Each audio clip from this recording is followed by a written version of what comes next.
up to this point, we can solve a quadratic, right? And we can solve a quadratic even if we can't factor it. We can solve a quadratic. So if you have x squared plus 5x plus 6 equals 0, we know how to factor that, right? Two numbers that multiply to equal 6 and add to be 5. Yeah? What are they? 3 and 2. 3 and 2. Yeah. So x, and that would factor down to, if you did all the work, that's what it would factor down to. And then if you had to actually solve it, x plus 2, x plus 3, so x equals negative 2, x equals negative 3. And we do this thing where, you know, like when you can't think of the numbers, remember what we do with the x factor? So you're not just forever trying numbers. We say, okay, I need two numbers that multiply to equal 6 and add to be 5. Well, what are the numbers that multiply to equal 6? There's 1 and 6. They don't add to be 5. Well, there's 2 and 3. Oh, yeah, those work. So I have, like, I'm not just picking, because how many numbers are there to choose from in the world? A lot. Yeah, a lot. There's an infinite amount of numbers. That is also scientifically called a lot. Yeah. So we need some way to narrow it down, okay? And that's what we're going to look at today. We're going to look at this thing called the rational root theorem.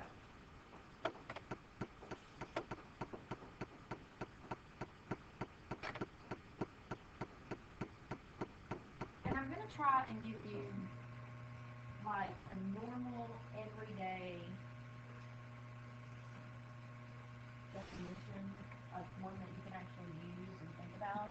As it's like, I'll read you a super wordy definition, okay? But then I'll give you one that you can work with. So the rational root theorem says that if you have this long polynomial with integer coefficients, then the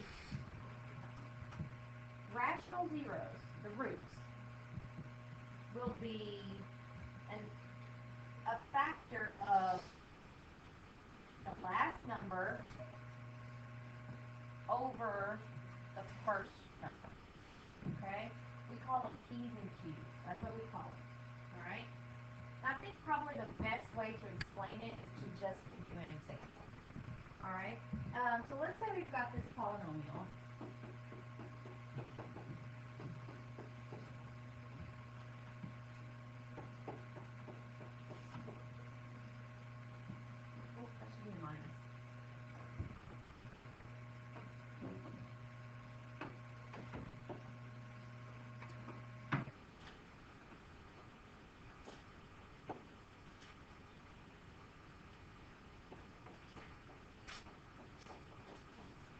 So, the rational root theorem basically says if this has any roots, and it may not, this may not have any rational roots.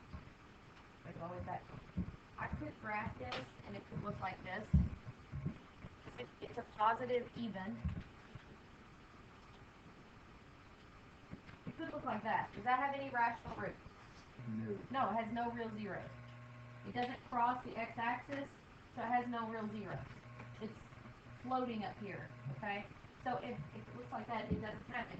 But if this has any rational roots, they will be factors of this in a ratio to factors of that. E's over Q's. E's over Q's. And why we need this is because I need to solve this. I need to start seeing what the zeros are. Well, I can't just do an x factor on this because it's not a quadratic. This is a fourth degree polynomial. So I can't just start picking numbers to see if they work. If I do that, I'm going to be here for like 1,000 years. And I have plans, okay? It's homecoming week. I've got things to do. I can't be here for 1,000 years. So we have a way to sort of limit the possibilities of factors that will work. So we start off by listing all the factors of the P. P is the last number. Okay? So what are the factors of 4? Okay, there's another one. 2. Okay. But I could say it's a negative 4. So I could do 1 times negative 4, or I could do negative 1 times a positive 4. So I'm going to do this. I'm going to say plus or minus 1, plus or minus 2, and plus or minus 4. Start off by listing all the factors of that last number that we call q.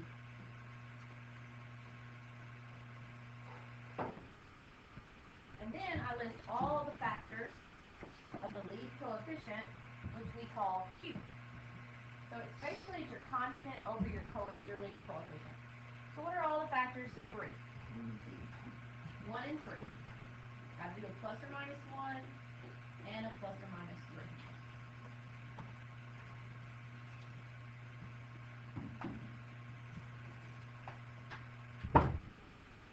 Now, these are not possible rational roots.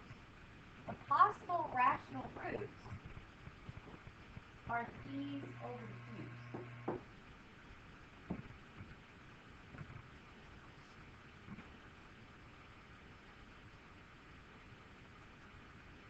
So, possible rational roots.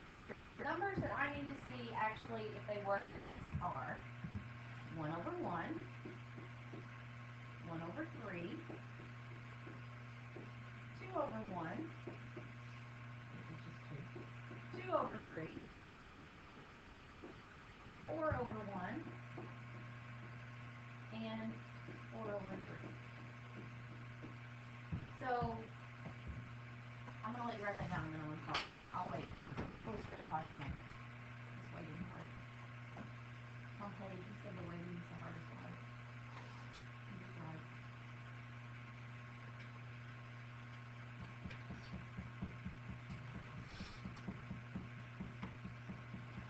Okay, so, you're like, how does that help me? I have no idea what you just said there. This doesn't make any sense. I hate math and life. Sorry. This actually does help because, first of all, I had no idea what numbers would work. Okay, so I just went from all of numbers in all of infinity down to 12 numbers.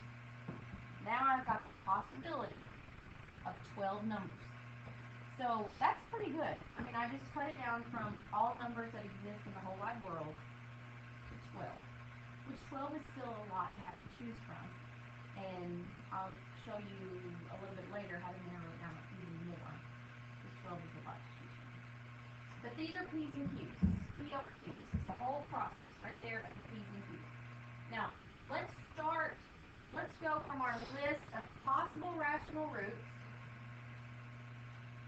Let's see what we do with them now. What is going on at the hall that people keep picking up at work? Is there like a show going on? No? Nothing? So here's what we do. Alright, so remember last week when we did synthetic division, right? And what did it mean in synthetic division when we had a remainder of 0? It wasn't a perfect square, but it was a factor, right? And factors, how are factors related to roots or to zeros?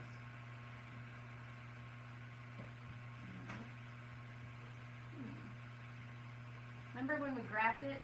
If I graphed like x minus 3, where did it actually cross the x-axis? A positive 3. So if you found a 0, you just changed the sign and you found a factor, right? So I don't know how to factor a fourth degree polynomial, but I know how to use synthetic division. I know what it means if there's a 0 left over, and I have a list of possible rational roots. So I'm going to start taking these numbers, and I'm going to see if any of them will work in synthetic division to give me a 0 for this equation. Okay? If you have these written down, so I need to go to the next screen so we can start doing some math. You have it? You have it? Yes? Okay. So of all those numbers listed, what's your favorite one? We'll try that one first. What? 4? Alright, I heard 4. We're gonna try 4. So I'm gonna put 4 right here. And then what were the coefficients? 3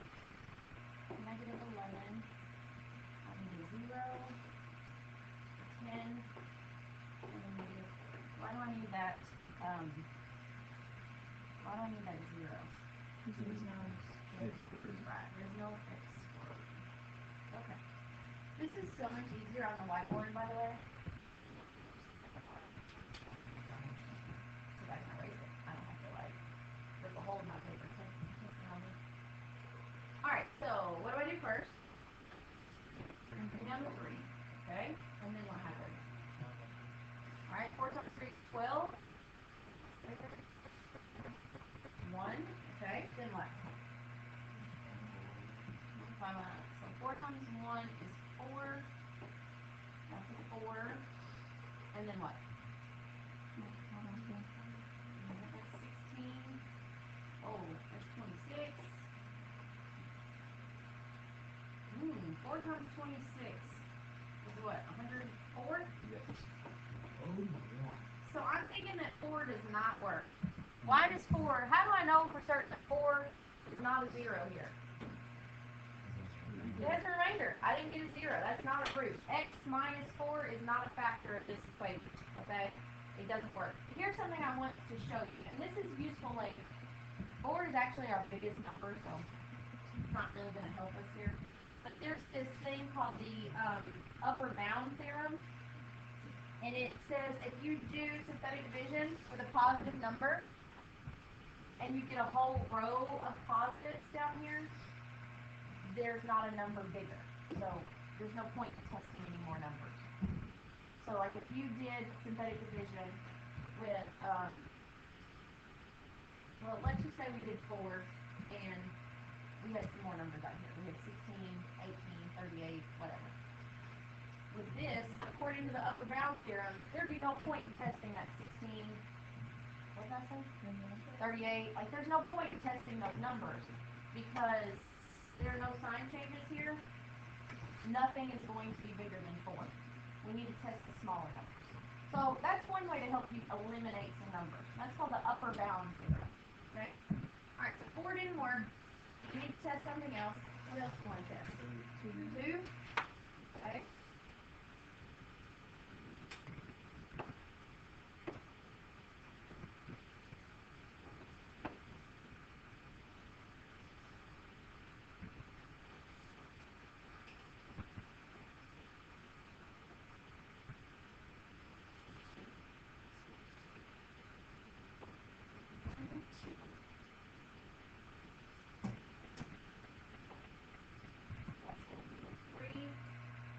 Times 3 is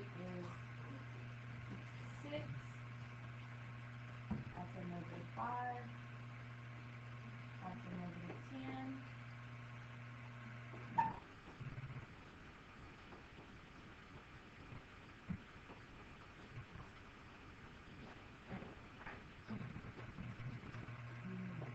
We're giving you a hint. How about you try negative 1 on your own? Just see if it works. I don't know. I have a good feeling about negative 1. Don't try it and see.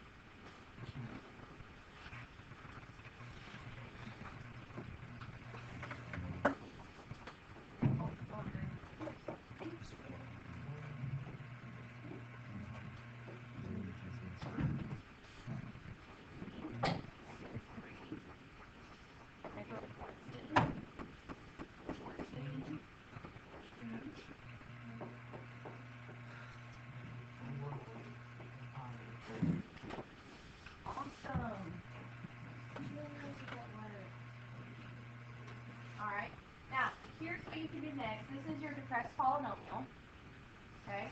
We're going to go back through the exact same numbers. Here's another thing that will help you. The lower bounds theorem.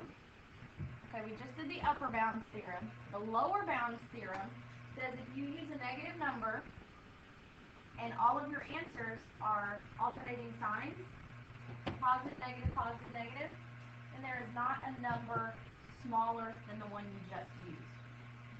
So we did negative 1. We got alternating signs. Come in. And negative 1. So when we go back to our possible rational proofs, I'm going to use negative 3 over 2. Because that would be, there's nothing smaller than negative 1. I don't have to try -4. There's nothing small than -4. In fact, oh, I can fix it. I'll fix it.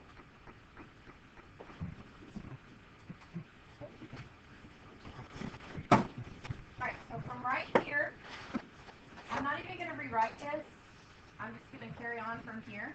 I'm going to do synthetic division again. And I don't remember all of the possible rational roots, but I just feel that 2/3 would like really be good to try. Like I just feel it in my bones. Okay? I think we should try 2/3. Try 2/3.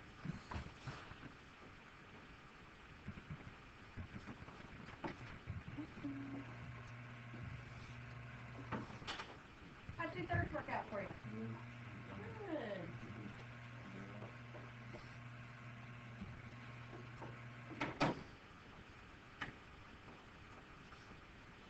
Zero.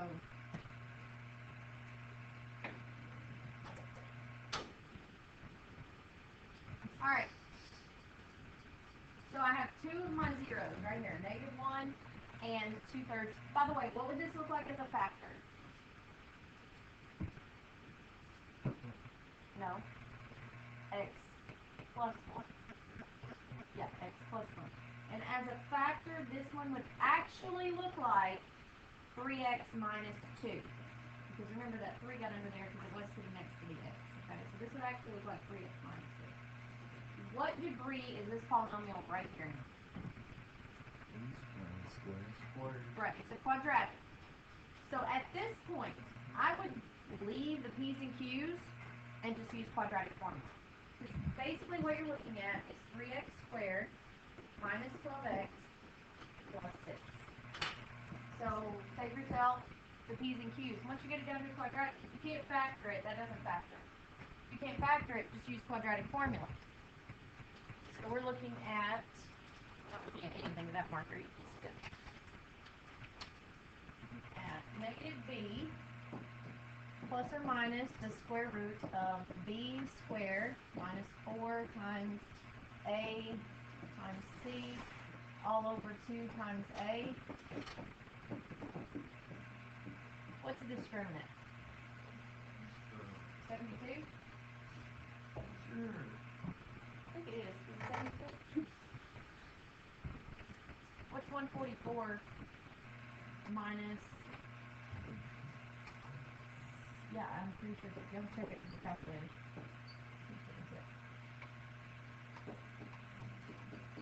72 doesn't have a square root. What was in the 72 that has a square root? Bigger. 12.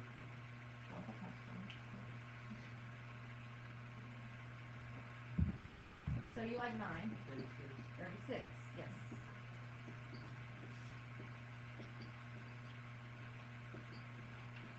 Two twos, two threes.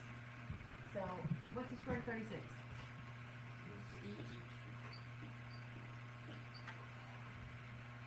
All these cancel. That becomes a 2, 1, 1. So my other two factors, they're not rational. I would have never, ever, ever gotten to them. But my, not factors, my 4 zeros. By the way, fundamental theorem of algebra says this has how many answers?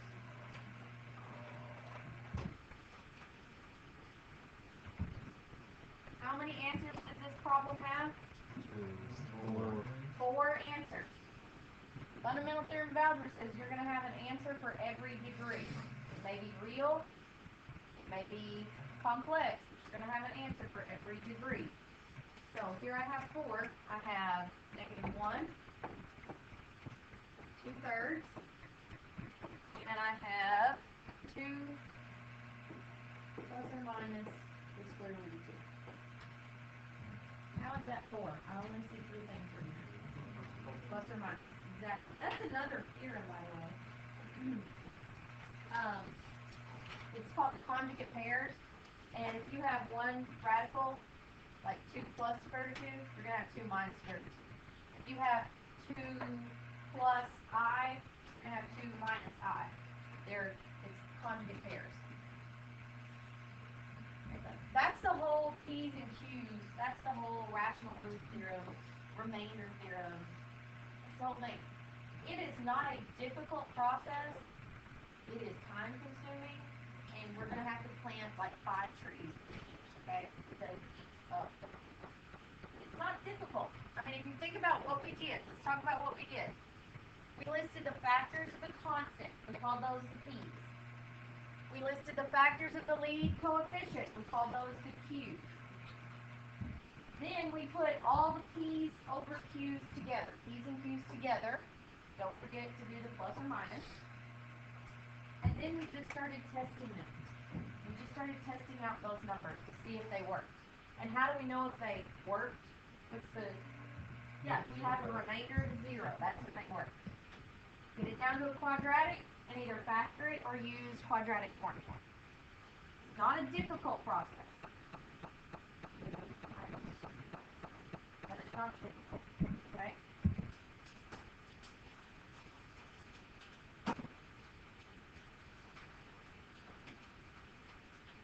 If you want to try, just give me P's and Q's. Start off just with P's and Q's.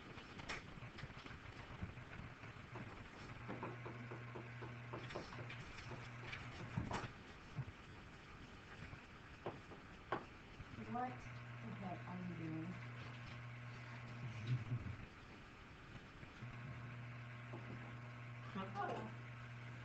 Are you doing?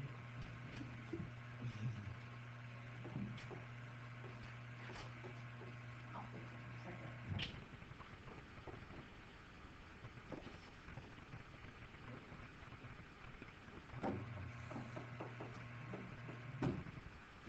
Alright, just give me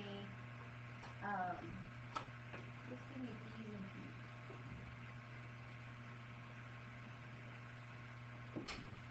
Okay, what are all of my P's? Plus or minus 1.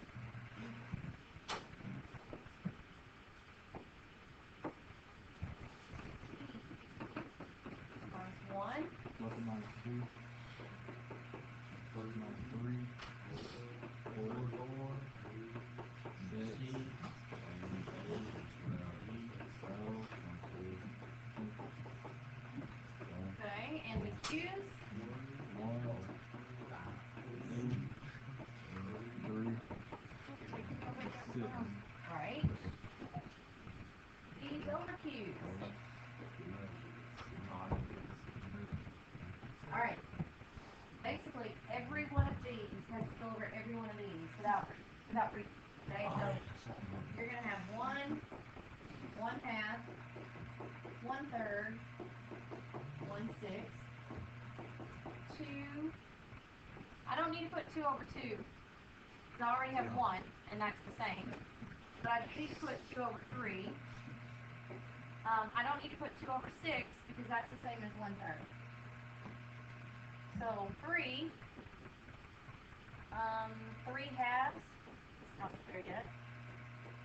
3 over 3 is up there. 3 over 6 is up there. 4. 4 over 2 is already up there. 4 over 3 is not. 4 over 6 is, because 4 over 6 is the same as 2/3. 6. 6 over 2 is up there. 6 over 3 is up there. 6 over 6 is up there. 8. Is 8 over 2 already up there? Because that's the same as 4. Is 8 over 3 up there? No. Is 8 over 6 up there? Is 8 over 6 already up there? Yeah. Yeah, because what's 8 over 6 equal to? 8 over 6 is equal to 4 over 3. Alright, so I got 12. 12 over 2, what's that? 6. What's 12 over 3? What's 12 over 6? Alright, all those are up there. 24. What's 24 over 2? What's 24 over 3? What's 24 over 6? Alright, so all those are up there. That's your possible rational roots. Those are the numbers that you have to test. Like, holy cow, that's a lot. Yeah, but it's not all of infinity, right? It's not every number ever invented in the whole wide world. Ever. Pretty close. Pretty close. All the numbers in there.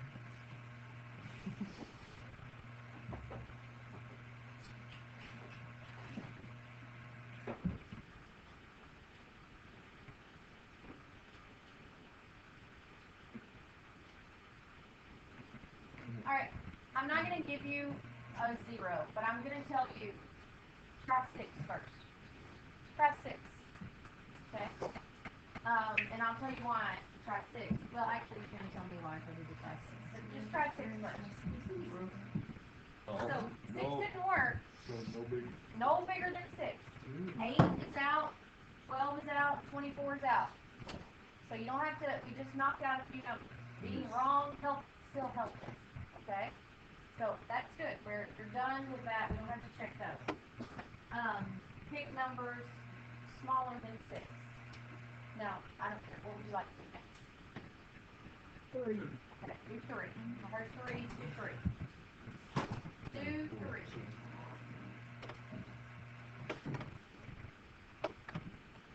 3 works. Here's something else to help you out. 3 works. This is your new depressed polynomial. And look at the last number. It's an 8. Right? Our last number was 24. Now it's 8. So all of these choices that have a 3 or a 6 in the top, they're out. Because 3 doesn't go into, remember the numerators, the top numbers came out of P. Well, the new P is 8. So 3 halves, that's out. That one's not going to work. 1/6 is out. No, 1/6 can still be. -6 is out. You already ruled out +6. Now -6 is out. 8/3 can still be. -8 might be. That's out. That's out. So we're slowly